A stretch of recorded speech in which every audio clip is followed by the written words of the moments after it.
नमस्कार।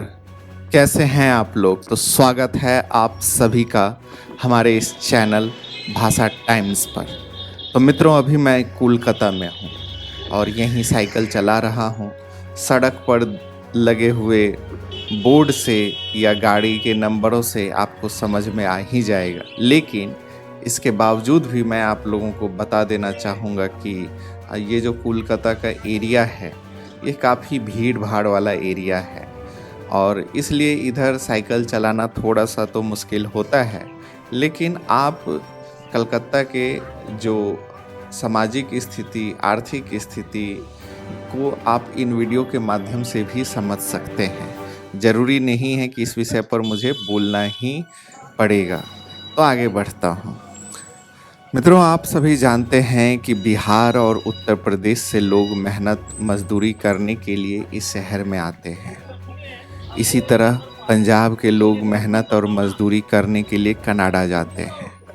केरल के लोग गल्फ कंट्री जाते हैं, जहां उन्हें ढेर सारा रुपया तो नहीं, लेकिन जितना मिलता है उससे भारत में उनकी स्थिति मजबूत हो जाती है।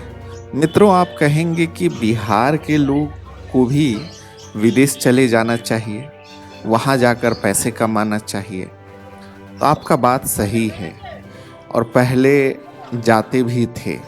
आप अगर गिरमिटिया मज़दूरों की कहानी सुनेंगे जो मॉरिशस, सूरीनाम जैसे देश में गए, तो आपको पता चल ही गया होगा कि यहाँ के लोग भी पहले जाया करते थे।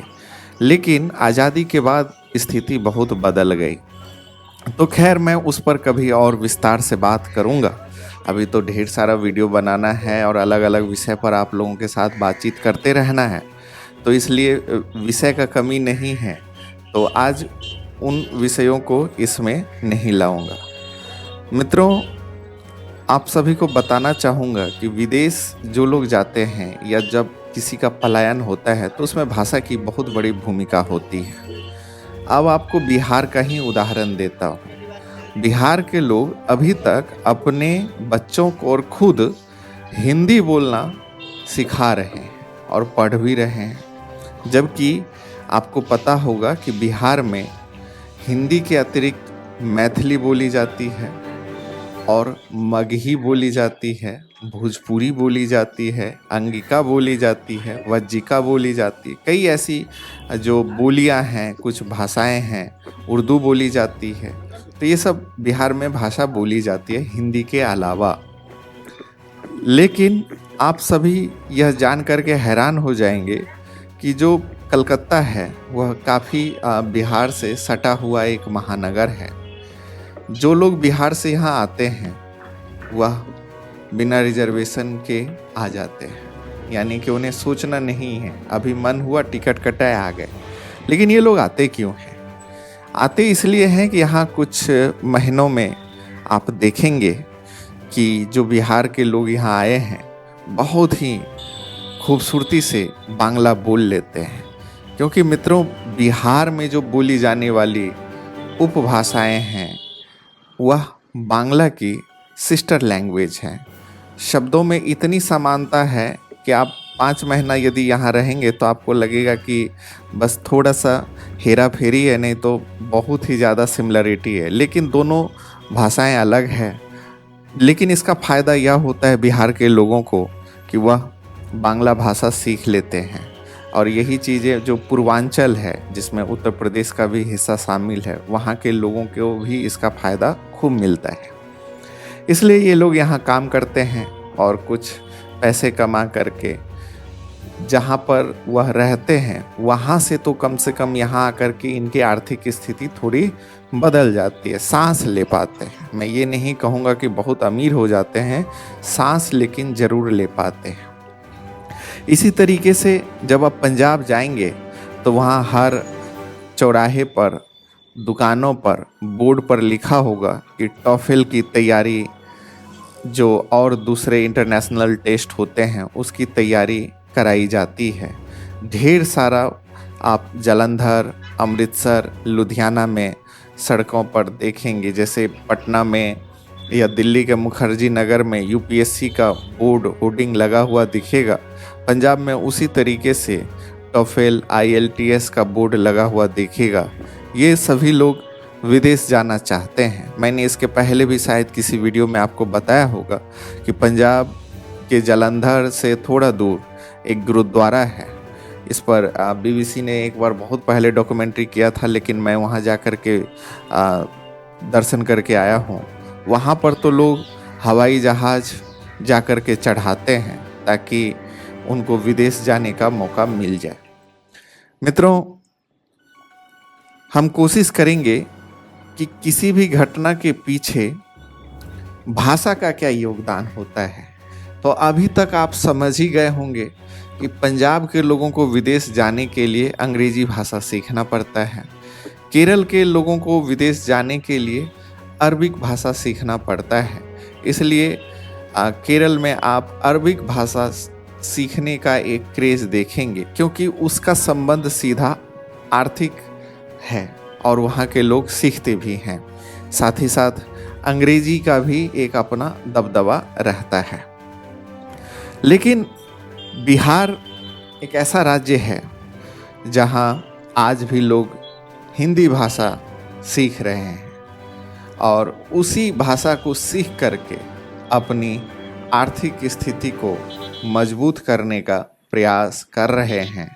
और यहाँ से लोग पंजाब, मुंबई, चेन्नई, हैदराबाद, बेंगलोर, कलकत्ता सभी जगह जाते हैं।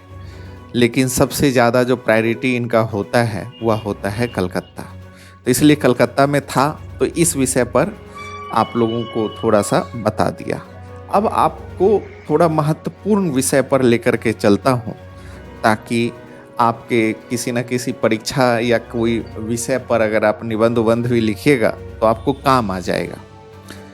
तो मित्रों, अभी केरल में एक घटना हुई जिसके बाद केरल की सरकार जो है सुर्खियों में आ गई। वैसे केरल, पश्चिम बंगाल या दूसरे राज्य बिहार, सभी जगह कुछ न कुछ ऐसी घटनाएं घटती रहती है जिसके कारण जो अखबार का जो पहला पन्ना होता है इन्हें मिल जाता है। तो मित्रों, केंद्र सरकार द्वारा विदेश मामले में सहयोग सचिव की नियुक्ति के आदेश के लिए केरल सरकार की आलोचना की गई। अब प्रश्न उठता है कि ऐसा क्यों किया गया? क्या केरल सरकार के पास केंद्र और राज्य के विषय का ज्ञान नहीं है, या यह वोट की राजनीति है, या फिर लोकप्रिय होने की राजनीति है? शायद इसलिए विदेश मंत्रालय के अलावा भी इस कार्य के लिए न केवल जो विपक्षी दलों ने भी केरल सरकार की आलोचना की है। मैं एक क्लिप थोड़ा सा साझा कर दूंगा जिसमें आप देखेंगे कि जो शशि थरूर हैं उन्होंने भी इस पर अपना राय रखा है। मित्रों, आप यदि खबर पढ़ने में रुचि रखते हैं तो आप इससे संबंधित खबर जाकर के पढ़ सकते हैं। मित्रों, विदेश मंत्रालय ने कहा कि राज्य सरकारों को ऐसे मामले में हस्तक्षेप करने से बचना चाहिए जो उनके संवैधानिक क्षेत्राधिकार में नहीं आता है। मित्रों, आप कुछ महत्वपूर्ण बातें हैं जो सभी को जानना चाहिए। अगली बार इस विषय पर आपका ज्ञान बढ़ जाएगा। यदि आप चैनल पर नए हैं तो फिर से कहूँगा, लाइक कर दीजिएगा, सब्सक्राइब कर दीजिएगा। मित्रों, आपको पता होगा या नहीं पता होगा, लेकिन मैं बता देना चाहता हूँ कि संविधान की 7वीं अनुसूची में विदेश मामलों और वे सभी मामलों जो संघ के किसी अन्य राष्ट्र के साथ संबंध निर्धारित करते हैं को संघ की सूची एंट्री प्रविष्ट 10 में शामिल किया गया है।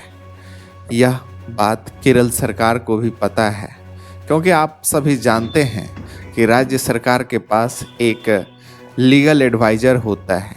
जो सरकार का केंद्र सरकार में जो सरकार का लीगल एडवाइज़र होता है उसे क्या कहते हैं, और जो राज्य सरकार का लीगल एडवाइज़र होता है उसे क्या कहते हैं? इसे आपको कमेंट बॉक्स में बताना है, क्योंकि कई बार इससे संबंधित प्रश्न लोग आपसे पूछ सकते हैं और आपको जानना चाहिए।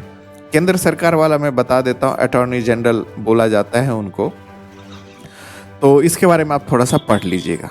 मित्रों, अनुच्छेद 253 में सांसद के पास किसी अन्य देश के साथ किसी संधि, करार या कन्वेंशन या किसी अंतर्राष्ट्रीय सम्मेलन या संस्था में लिए निर्णय आदि को लागू करने हेतु कानून बनाने की शक्ति प्राप्त होती है, जो कि राज्य के पास नहीं होता है। मित्रों, अनुच्छेद 293 का एक जो ये कहता है कि राज्यों को उधार लेने की शक्ति पर भी क्षेत्रीय सीमाएं निर्धारित करता है, यानी कि राज्य सरकार केंद्र सरकार की अनुमति के बिना विदेशों से सीधा ऋण भी नहीं ले सकती है। आपको पता होगा मित्रों कि केरला में एक बार जब बारिश बहुत हुई थी, तो उस बीच में जो गल्फ कंट्री का एक देश है, जो मैं नाम अभी थोड़ा भूल रहा हूँ, उन्होंने केरला की मदद करने की पेशकश की थी, लेकिन केंद्र सरकार ने मना कर दिया था, जिसके बाद केंद्र सरकार की खूब ज़्यादा आलोचना हुई थी। मित्रों, विदेश मामले में राज्य के हित जरूर जुड़े होते हैं, इसलिए राज्य सरकार इस विषय पर अनकॉन्स्टिट्यूशनल वोकल होती रहती है, लेकिन वह देश के संविधान के सामने मजबूर हो जाती है, इसलिए वह कुछ नहीं कर सकती है। मित्रों, आप सभी जानते हैं कि प्रत्यक्ष विदेशी निवेश जो होता है, इसको आकर्षित करने के लिए और अपने राज्य में व्यापार को बढ़ावा देने के लिए कई बार राज्य सरकार कई तरह के जो शिखर सम्मेलनों का आयोजन करती है। इसका एक उदाहरण आप ले सकते हैं गुजरात से, कि जहां वाइब्रेंट गुजरात सम्मेलन होता है। मित्रों, आपको पता होगा कि जो बांग्ला है, यानी कि जो बांग्लादेश है वर्तमान में, यह कभी भारत का ही हिस्सा हुआ करता था। आप कमेंट में ज़रूर बताना कि बंगाल विभाजन कब हुआ था। लेकिन आप सभी जानते होंगे कि जैसे दक्षिण का एक राज्य है तमिलनाडु के मछुआरे जाते हैं समुद्र में मछली पकड़ने के लिए, और श्रीलंका के द्वारा मछुआरों की गिरफ्तारी हो जाती है, क्योंकि वो तमिलनाडु से आगे, भारत की सीमा से आगे निकल करके श्रीलंका की सीमा में प्रवेश कर जाते हैं। और आप सभी जानते होंगे कि जो तमिलनाडु का जो बहुत बड़ा तबका जो है, वह एक विषय पर जो काफ़ी सेंसिटिव है, वो श्रीलंका में जो तमिल का जो मुद्दा है उस पर बहुत ही ज़्यादा वहाँ पर एक ये बहुत ही बड़ा जो आपका संवेदनाओं से भरा हुआ एक विषय है, तो इसलिए मैं इस पर अभी कुछ नहीं बोलूँगा। लेकिन मित्रों, हमारे देश के कुछ राज्य ऐसे भी हैं जिसे भगवान ने थोड़ा ज़्यादा ही खूबसूरत बना दिया है। उसमें एक गोवा आता है, जहाँ भारत के लोगों के साथ साथ विदेश के लोग भी घूमने के लिए आते हैं। आप सभी को पता होगा कि भारत के लोगों को तो वहाँ जाने के लिए वीज़ा नहीं लगता है, और इसलिए हम लोग खूब जाते हैं। लेकिन विदेश से जो आने वाले लोग होते हैं, जो पर्यटक होते हैं, उनको आने के लिए वीज़ा लगता है। तो इसलिए ऑफ कोर्स जो गोवा सरकार है, वह चाहेगी कि थोड़ा सा वीज़ा में छूट मिले, ताकि उनके राज्य में पर्यटक ज़्यादा आए और राज्य की कमाई बढ़ जाए। मित्रों, आपको पता ही होगा कि केरल, तमिलनाडु, पंजाब जैसे बड़े राज्यों की जो आबादी है, यहाँ के बहुत सारे लोग विदेशों में बसे हुए हैं, इसलिए सांस्कृतिक और प्रवासी संबंध बनना जो है एक स्वाभाविक है। और इसका फ़ायदा ये होता है कि राज्य सरकारें जो होती है, इस प्रवासी आबादी से बेहतर संबंध बना करके भी रखना चाहती है, ताकि इन्हें रेमिटेंस जो है मिलता रहे। आप सभी जानते होंगे कि भारत रेमिटेंस प्राप्त करने वाले देशों में से एक है, जो विश्व में टॉप कर गया है, और बहुत ही ज़्यादा हमें जो है रेमिटेंस बाहर से आता है, मिलता है, और इस वजह से हमारी जो आर्थिक स्थिति भी मजबूत होती है। मित्रों, आप सभी को बस इतना ही कहूँगा कि जो विदेश मामलों में जो राज्य का भी हित जुड़ा होता है, इसलिए उसका रक्षा करना भी केंद्र की जिम्मेदारी है। तो शायद केंद्र को अंतर्राज्यीय जो परिषद हैं उसको थोड़ा मजबूत करना चाहिए और इस विषय पर सोचना चाहिए, ताकि राज्य इस तरीके का कदम ना उठाएं। तो दोनों की भागीदारी होनी चाहिए, तभी जाकर के हमारा देश तरक्की कर सकता है। तो इसी के साथ इस विषय को यहीं समाप्त करता हूँ। जय हिंद।